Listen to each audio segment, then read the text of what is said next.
Bem, posto alguns problemas que a gente tem nas caldeiras e nos geradores de vapor, a gente precisa pensar em algumas soluções e algumas delas já foram até postas.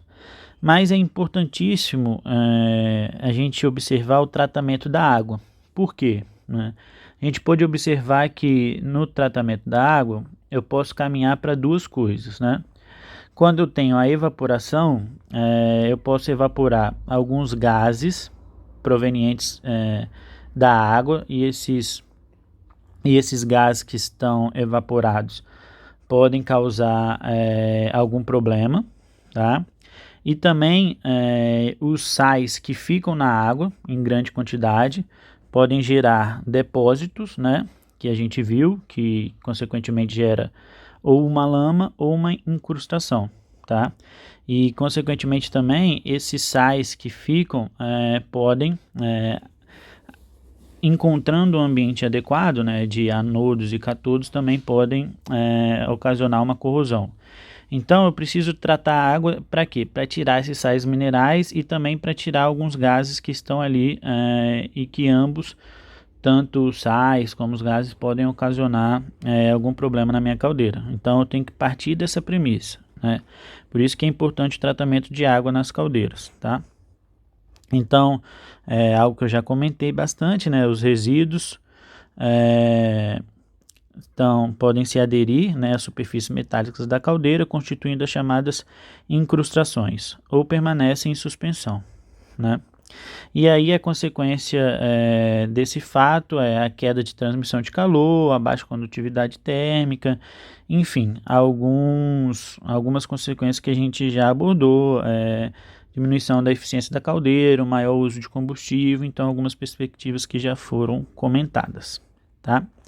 Então, a água para a caldeira deve receber tratamento que permita remoção total parcial de sais de cálcio, magnésio, os quais produzem incrustações, tá? Nesse processo existe um processo chamado de abrandamento, tá? Que nada mais é do que a injeção de cal e carbonato de sódio, tá?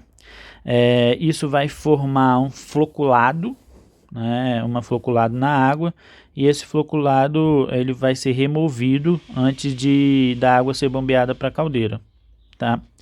Então, essa é uma das possibilidades. Mas, quando eu penso em tratamento e aparelhagem, eu posso ter um tratamento externo, que é o quê? Que é antes da água entrar na caldeira. Então, assim, eu pego a água que eu vou utilizar, de rios, lagos, faço um tratamento e depois bombeio ela para a caldeira. Essa é uma possibilidade de trabalho.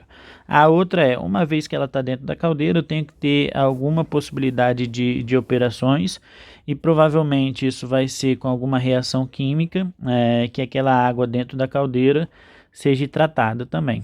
Tá? Então eu tenho essas duas possibilidades, o tratamento externo, né, e o tratamento no interior da própria caldeira. Bem, relacionando os tratamentos externos, nós temos algumas possibilidades.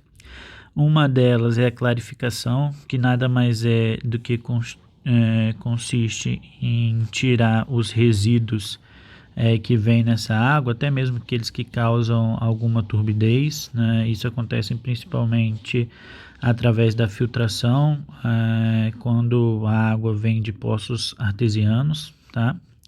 Nós também temos alguns outros tratamentos externos que visam a eliminação da dureza, alguns tratamentos que são relacionados com precipitação com fosfatos, tratamento com quelatos, controle do pH e da alcalinidade, eliminação do oxigênio dissolvido e controle do teor de cloretos e sólidos totais, tá?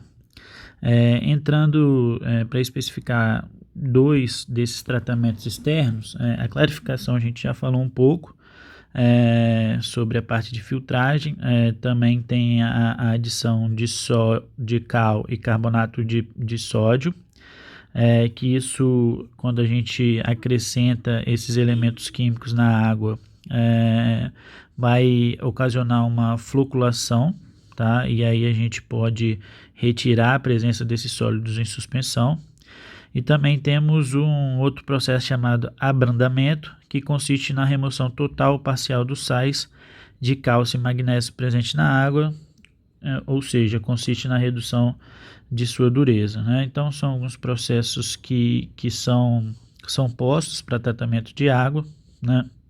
E são postos aqui na matéria até mesmo como uma curiosidade, né, na perspectiva de como tratar essas águas de caldeiras, né, águas que são utilizadas na caldeira. Aqui eu tenho nessa figura um esquema de um decantador estático tipo cilindro cônico, né? Nesse equipamento aqui ele consegue fazer duas operações, vamos colocar assim, né? Então ele consegue formar flocos, né? Então aqueles flocos já abordados, mas também serve como decantador, né? E quando uma espécie de decantador, os resíduos vão ficando na parte mais de baixo e aí depois é retirado esses resíduos, né? O processo de decantação é um processo bem conhecido, né? E o abrandamento, né, que consiste em passar água dura através de uma coluna de resina aniônica à base de sódio. O sódio presente na resina substitui o cálcio e o magnésio da água num processo contínuo até que seu exaurimento, momento a partir do qual se torna forçoso a regeneração, né? Beleza, é um conceito de um tratamento de água que a gente pode observar aqui também. Bem, além desses dois citados, também tem a desmineralização ou troca iônica e a desgasificação, que nada mais é do que passar por um desareador, tá? Onde aqueles gases que estão dissolvidos na água são eliminados, né? Então fica nessa perspectiva sobre tratamento de água, né? É claro que eu não vou pedir para vocês decorarem todos os tipos de tratamento de água, mas é importante saber algumas perspectivas de como fazer esse tratamento de água e até mesmo lembrando como que é todo esse processo e por que esse processo é necessário. É isso que é importante a gente tá em mente. Por que a gente precisa fazer esse tratamento da água, né? E saber que na literatura existe alguns tratamentos de água que nos possibilita chegar a essa solução, que é uma água que eu posso utilizar na minha caldeira de maneira adequada, tá? Também temos a remoção da sílica, né? E todos esses foram tratamentos externos, né? São tratamentos que a gente realiza com a água antes dessa água entrar na caldeira. Bem, já os tratamentos que acontecem de maneiras internas se baseiam na eliminação da dureza, no controle do pH e da sua alcalinidade, na eliminação do oxigênio dissolvido e no controle dos cloretos e do teor total de sólidos, né? Então são alguns tratamentos que vão acontecer dentro da caldeira, são tratamentos químicos, né, que precisam ter um controle sistemático para acontecer, tá? E eles visam ter esse controle já dentro da caldeira, né? Então, como eu disse, né, para ter bons resultados, a gente precisa ter esse controle eficiente e sistemático dos parâmetros químicos e físicos, como de certas operações e procedimentos, né? Então, a gente tem que ter um controle químico, uma limpeza química da caldeira, proteção de caldeiras contra corrosão. Então, são todos esses processos internos assim que eu posso estar realizando para tratar a água dentro da caldeira, tá? Então, senhores e senhoras, a gente tentou abordar aqui de uma maneira clara e simples, sem detalhar muito a parte química, sem entrar em alguns conceitos mais precisos de corrosão, por exemplo, né, na perspectiva de que se entenda o que ocasiona esses problemas na caldeira, por que a gente precisa ter tanta atenção a essa água de alimentação, né, e assim a gente fecha toda a parte de caldeiras, beleza? Um abraço, até mais.